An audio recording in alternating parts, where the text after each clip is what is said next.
Welcome to our channel. Today we how to set up Vegas Pro for 4K video stabilization, full guide step by step clearly. Open Vegas Pro and create a new project.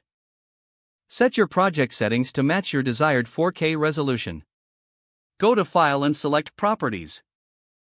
In the Properties window, choose the resolution of 3840 by 2160. Adjust the frame rate to your preference, typically 24, 30, or 60 frames per second. Now, import the video clip you wish to stabilize. Drag and drop the clip into the timeline. With the clip selected, navigate to the Video Effects tab on the left. Search for the stabilization effect and drag it onto your clip in the timeline. Once the effect is applied, a window will pop up prompting for stabilization settings. Here, select the stabilizing method you want to use, such as smooth or crop.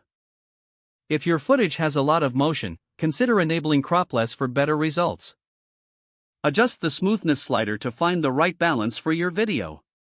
You can preview the changes by pressing the play button in the preview window.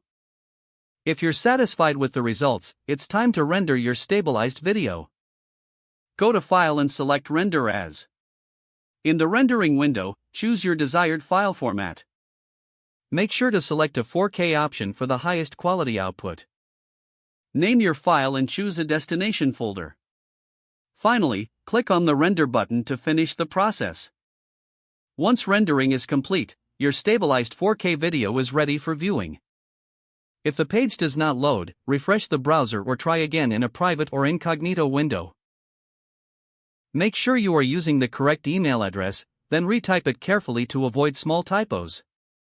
If your password is not accepted, use the reset option and create a new strong password you can remember.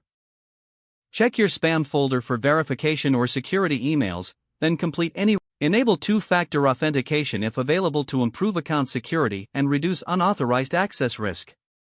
After signing in, review your profile details so your contact information and settings are accurate and current. If you see an error message, note it down and try again after restarting your device and internet connection.